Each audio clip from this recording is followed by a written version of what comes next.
All right, good afternoon, everyone. Let's go ahead and get started with our, I believe, fifth session of Finals Countdown. So today's session is actually going to be featuring Joyce Hosky, who you see on the screen as well. She'll be going over finding your voice. So I'll go ahead and let you guys and remind you guys again that you can follow us on Facebook and YouTube, where we're posting these videos immediately after each session has ended.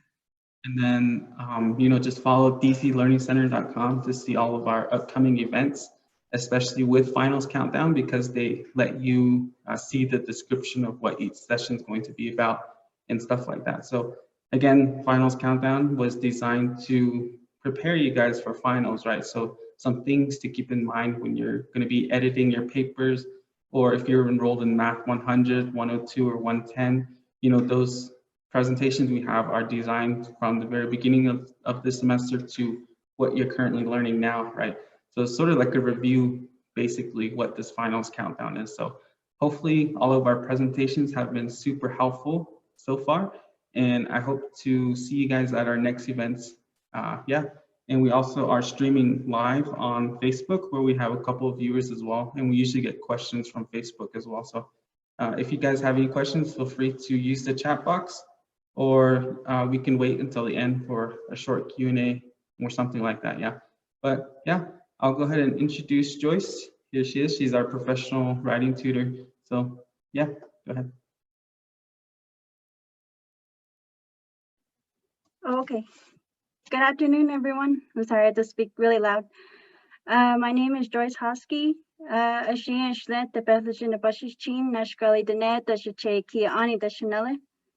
And today I will be doing the Finding Your Voice presentation. Let's see.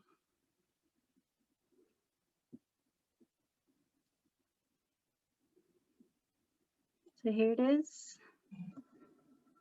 So what is a voice in writing? There are three main categories to finding your voice, which is tone, mood, and your audience. The main goal is to present your information in a manner appropriate for both, for both the audience and the purpose of the writing.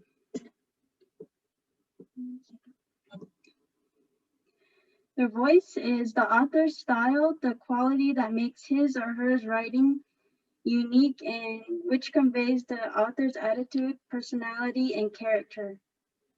For an example would be Stephen King.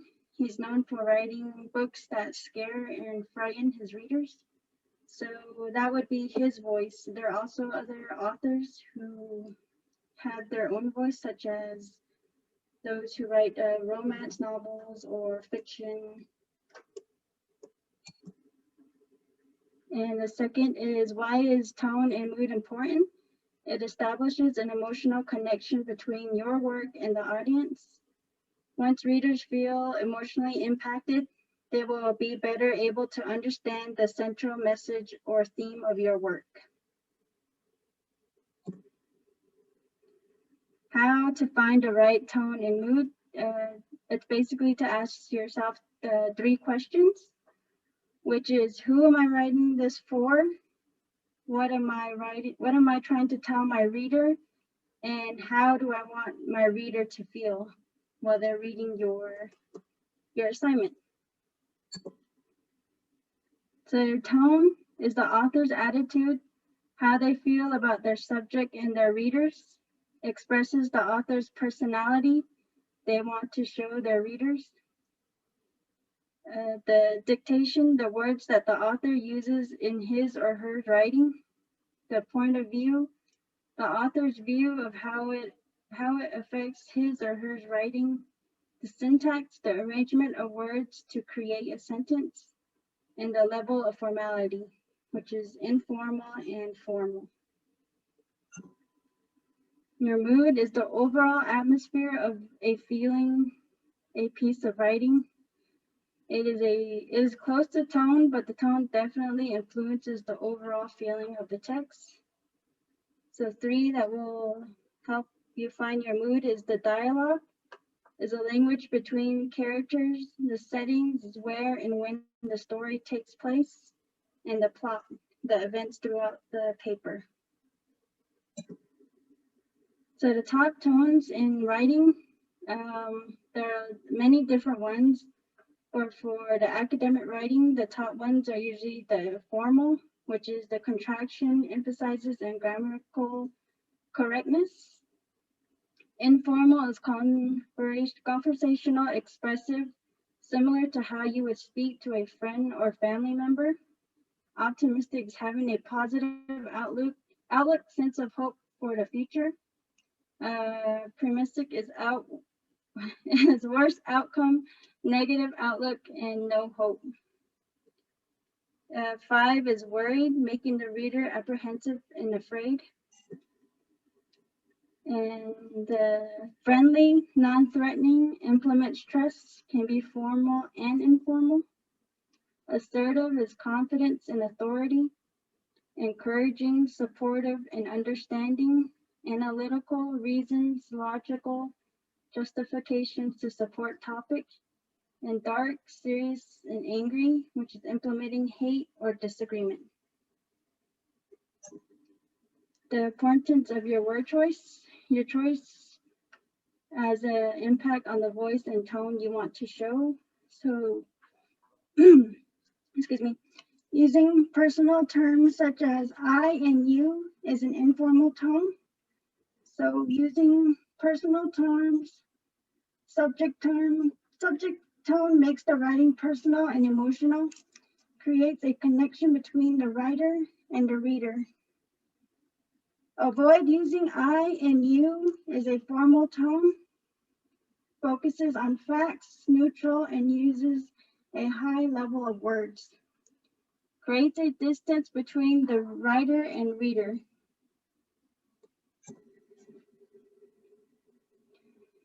Positive tone and mood words. So when positive tones, when you would be describing a author's tone, most of the positive words they would be using is admiring, hopeful, calm, comforting, romantic, joyful, approving, and confident. So words that would describe a positive mood in a writing would be peaceful, loving, determined, empowered, relaxed, grateful, humorous, loved, and happy. So an example of a joyous tone in literature would be a quote from the President Barack Obama saying, after a century of striving, after a year of debate, after a historic vote, healthcare reform is no longer an unmet promise. It is the law of the land. It is the law of the land.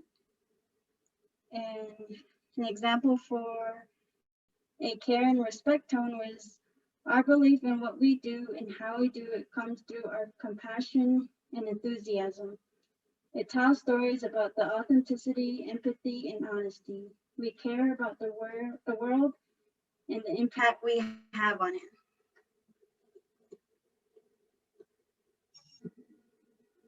So a negative tone and mood, a negative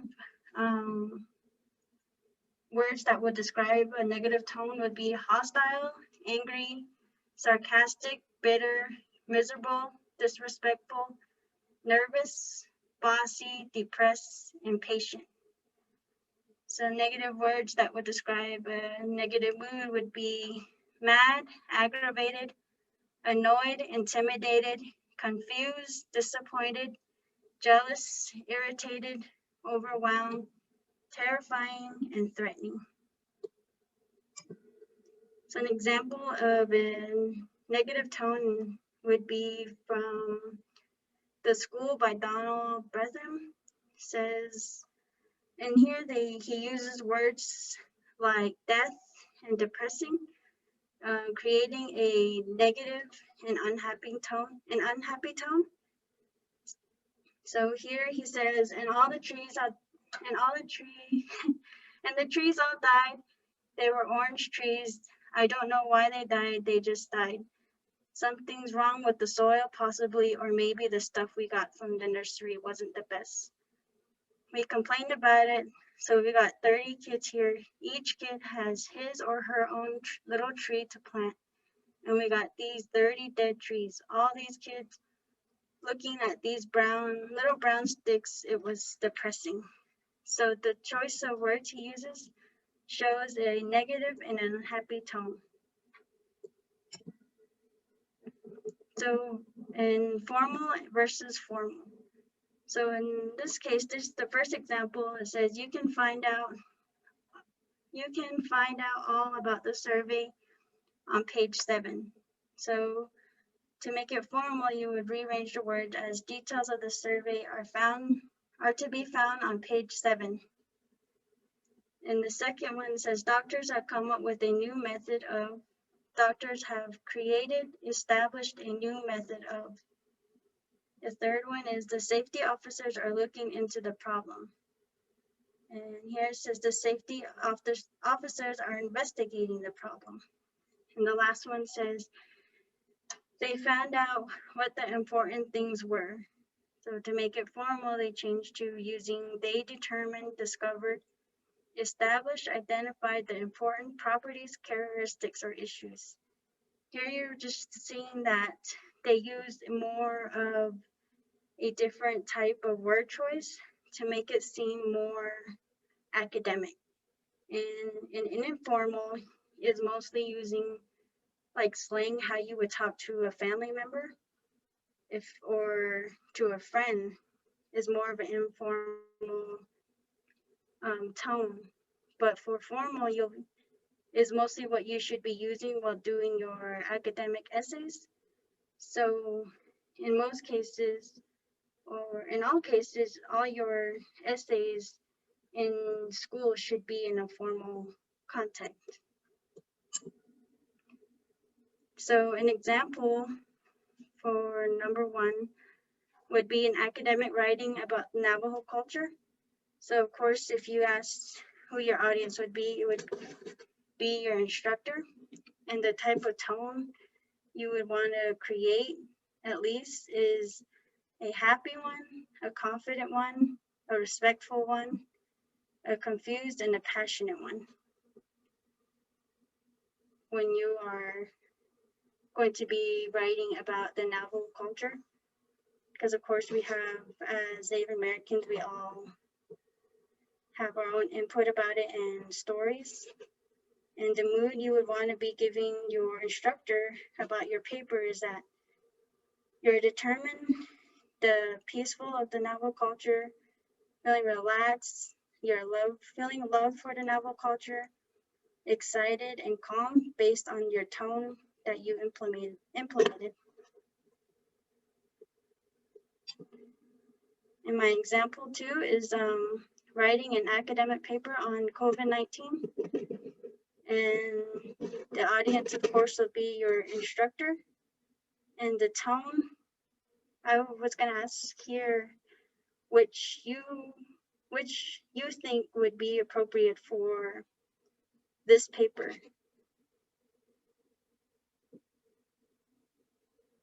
Anybody?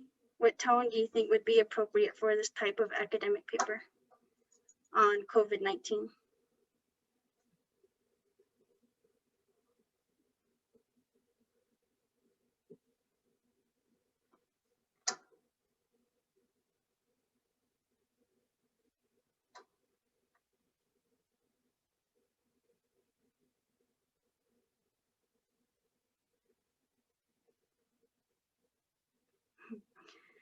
Okay, well, in this case, there can be more than one type of tone because based on the events throughout the paper, as of course at the beginning, COVID-19 was kind of, scary. Everyone was, a little nervous. So in this type of paper, based on the events from the beginning of COVID to the end, your tone could come from being serious, sad, scary, to the events going after. So toward the end, you could your tone could change to be maybe being hopeful, or other words could be like having a little bit of how would you say this? Like confidence, knowing that it could end, and you're a little happy that the cases are going down. So the tone could change there. So depending, of course, depending on the events throughout your paper. In this case, in an academic paper, of course, it is most likely going to be in a formal writing, because like I said, most of your instructors would want it like in an informal context. And of course, the mood that you would give your readers, I believe, could be also changed throughout based on your tone. So here would be like they're either could be confused, relaxed, annoyed, scared, confident, or also determined to get through it. So I had to go through a lot of things just to try and find some of these, but yeah, like it said, in your papers, your tone could be more than one. But it's best to remember that tone is more of how you're making your paper sound. You know, and then your mood is how you're going to make your readers feel. Is there any questions?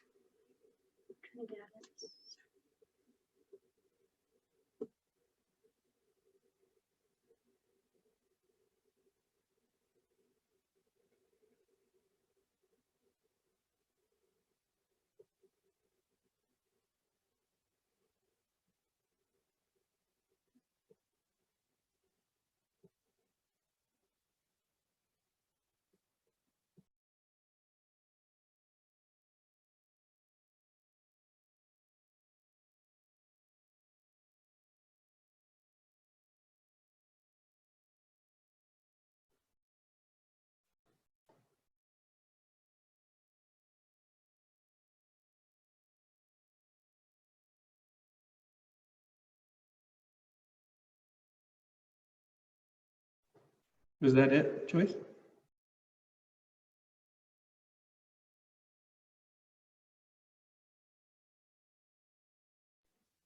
I believe so. I added more and I changed more, but I don't know what happened to it. Does anyone have any questions?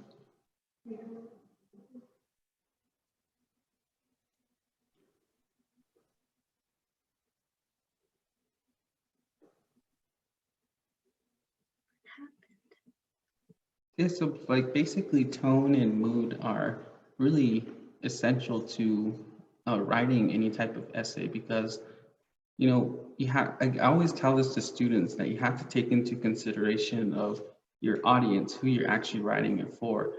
You know, how do you want them to make them, how do you want them to feel, and what's your overall output of, you know, your overall purpose of your paper? How do you want them to feel? What do you want them to do after they read your paper, you know? And considering, you know, the mood and the tone, you know, what Joyce has just explained, the tone being the feeling you want to portray, and the mood, how you want them to feel, you know, how do you think they will feel after that? What can they do from that information you provide them, basically? And, you know, I'll give Joyce some time to, I'm not sure if there was a problem with her PowerPoint, but you know, just to elaborate on it a little bit more, you know, it's basically depending on the type of essay you're writing. Everything is based off of the type of essay you're writing. So you need to really go through the prompts, go through what your instructors say and stuff like that, because some words can mean a different direction of something else, which I will be actually presenting with my deconstructing the prompt presentation, where we're going to deconstruct the prompt, basically saying, looking at action verbs, verb action verbs, you know, looking at the difference between the word discuss, analyze, summarize, you know, all of those different thinking verbs. Basically, I'll be going through that. And then, you know, just as an update, We did have Zandria here. She was supposed to be doing tomorrow's presentation on engaging with sources, but I was just informed that she won't actually be here. So I'll be taking over that presentation for tomorrow at 3 o'clock, where we'll look at sources, you know, a whole bunch of citations you have, a whole bunch of sources you're trying to incorporate into your writing. You know, how can you engage with those sources without overshadowing those sources over yourself, over your own voice, right? So we're going to look at that portion there and see what you can do to eliminate a lot of the sources, but elaborate more on what you can do as a student and incorporate your ideas and stuff like that. So just an update on that as well for tomorrow. So does anyone have any questions? It can be with literally anything with writing or, you know, your courses, you know, what are you working on that you want us to talk about with you? I'm so sorry, everyone. I don't know what happened to my PowerPoint. It just didn't save right, I guess. Shoot. Can you just sort of like elaborate on what was on there just a little bit? It was more like what you said, like how it connects together with the type of paper that you're going to be doing. You know, like I said, your certain papers could have a certain mood or a certain tone. It's based on you and how you feel about what you're going to be talking about. It reflects on that. You know, a lot of your instructors want your paper to seem more formal and confident, and they want you to feel like you do know what you're talking about. So when you take that tone and your mood and you incorporate that into your paper, there you're going to want to show with the word choices that you use, you want to show your instructor that you do know what you're talking about with and that you are confident in what side, or what, if you're doing a research essay, you're confident in what you are talking about. And you're doing an argument essay, you're confident in the side that you're choosing. So it's more based on how you present it.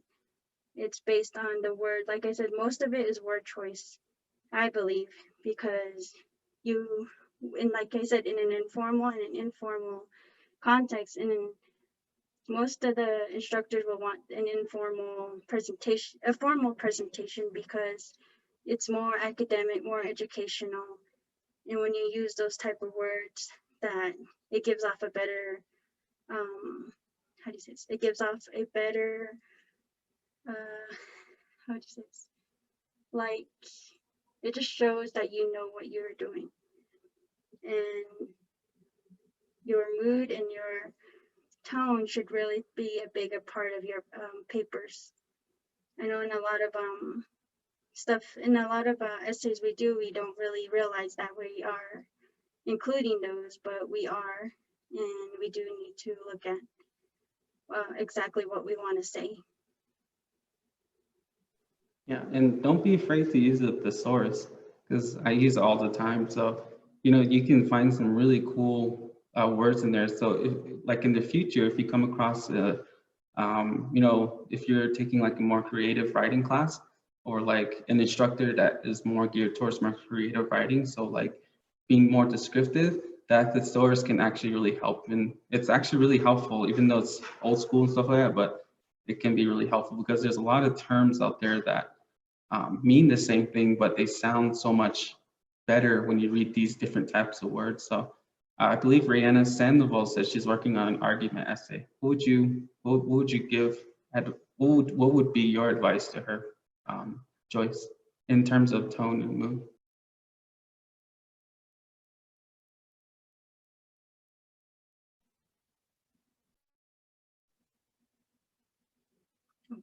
In an argumentative essay, in terms of tone and mood, like I said, is more of being of like confidence. You're confident, you're passionate, and how is this? You're confident, you're passionate, and you're dedicated. You're informative, you know exactly what, like I said, you need to show that you know exactly what you're talking about in an argumentative essay. You have to show and tell your instructor, in your word choices that you are confident in what you are talking about exactly. It is hard to describe sometimes, but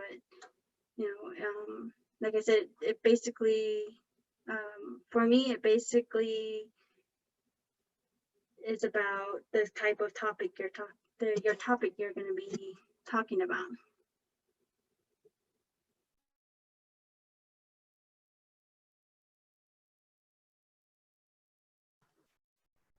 This is how Monica says, how long have you been writing tutors? Mine's about a year and a half now.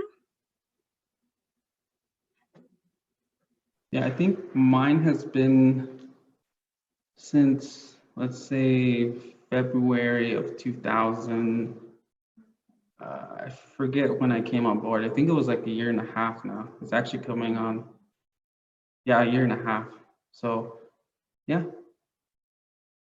Before this, I was with the Navajo Nation, with the tribe, working there.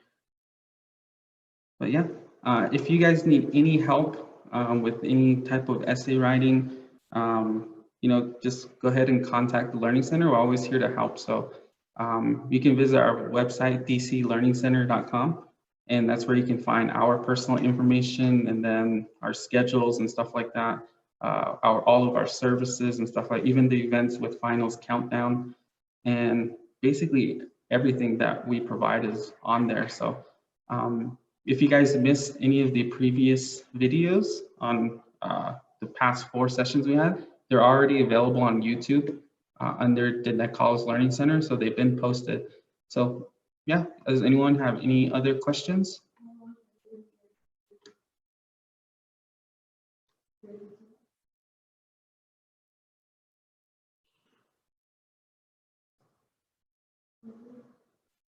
Yeah, I wanted to come back to the argumentative one actually. I'm not sure if you mentioned it, Joyce, but the overall goal of an argument is to have your audience or who you're writing for to accept what you're writing about, right? To accept your purpose or what you're arguing about. You want them to make you believe what you believe and stuff like that. So, there's like a whole bunch of resources out there online where you can just research, argumentative terms. And if you do that to any kind of essay writing, like let's say like descriptive terms or, argumentative terms or compare and contrast terms, there's a whole bunch of thesaurus, dictionaries, and stuff like that online that you can utilize. Don't be afraid to use anything that's online, but if you're going to be, the only time you want to use something online is like direct quoting. That's when you have to in-text cite it and stuff like that. But, there's other resources out there that you can use to bring up the correct terms you want to use within a type of writing.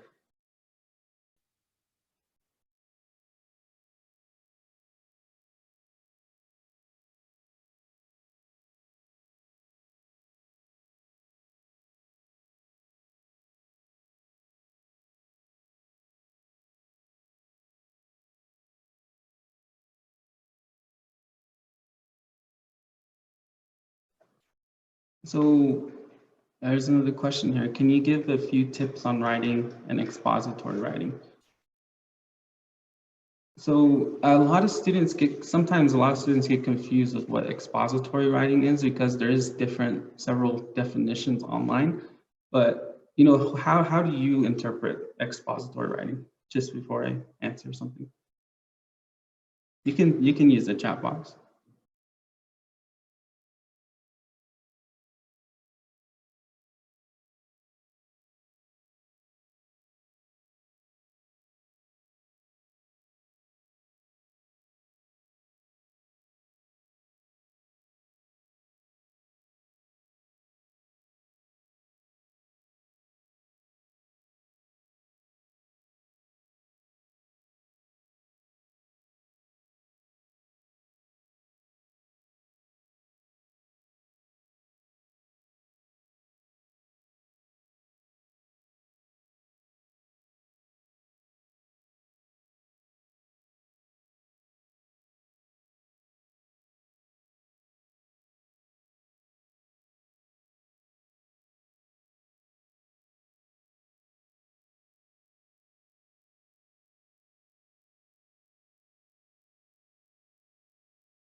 All right, so let's just go ahead and I'll go ahead and just explain, expository writing is just basically like, explaining something to a specific audience.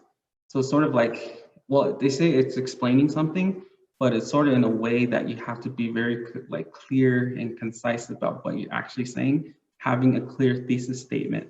So the whole point of a expository essay is to, investigate something. So you have this topic, right? Let's just say like you can investigate, friendships, and then what you then do your sort of research there, right? What's occurring around friendships? You can investigate everything around it, and then evaluate what you found out about it, and then that's what you're writing about. So you're making a clear sort of like statement about an idea that you have.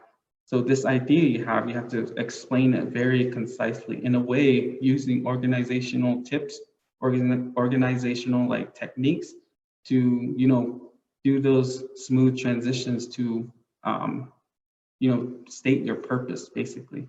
So, I do go through all of that as well. So there is one session on how to do proper transitions, which is transitions for coherence, making clear transitions. How can you switch things around to make your paper flow really smoothly? That one will actually be on Monday, and I'll be doing that one as well.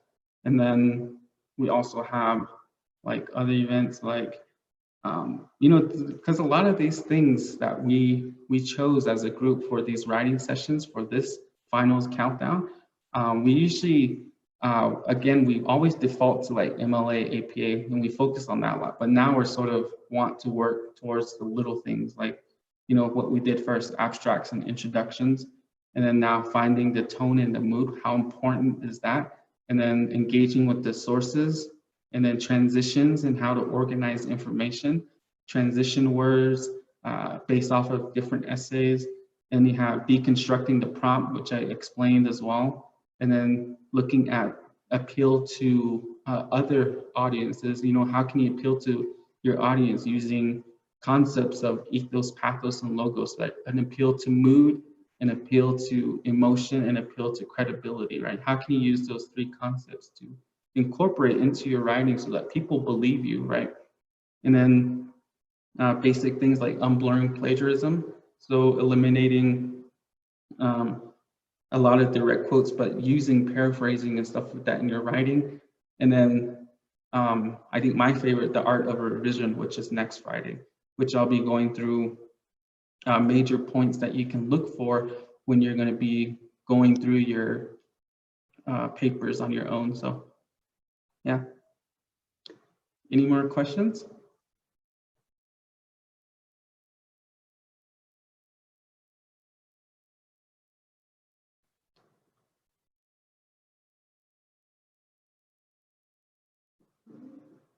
So if we don't have any other questions, we can go ahead and just sort of slowly close it out. So again, follow all of our platforms. dclearningcenter.com is a huge one, so that's our actual main website. And then all of the events are posted on there. If you need help with your papers, you can email us or schedule a Zoom session through our services that are provided. You can schedule a Zoom session, or you can schedule one through email.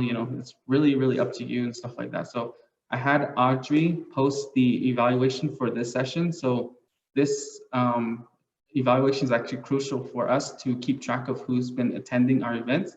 So when you turn in the evaluation, we'll count you down as with your initials so that we know you're attending all of our events. So we do have that gift card giveaway. So if you attend 5 events, you get entered into a drawing for $25. Attend 10, you get entered into a drawing for 50. Attend 15, you get entered into a $100 gift card raffle. So that's how that's working. So, but we have to have received that evaluation, which is important to us. So we know how we're doing. I love critical feedback. So that's actually the best for me. So I know what I'm doing wrong and stuff like that. So these evaluations are actually super helpful for all of our presenters and stuff like that. So yeah, so we'll go ahead and leave it at that. And we'll go ahead and end our session at 3:45. So we'll keep the screen on. I'm going to put on a little screensaver, but you can take your time filling out the evaluation form. But yeah, thank you, Joyce, for doing your presentation. Thank you, everyone, for attending. Yeah.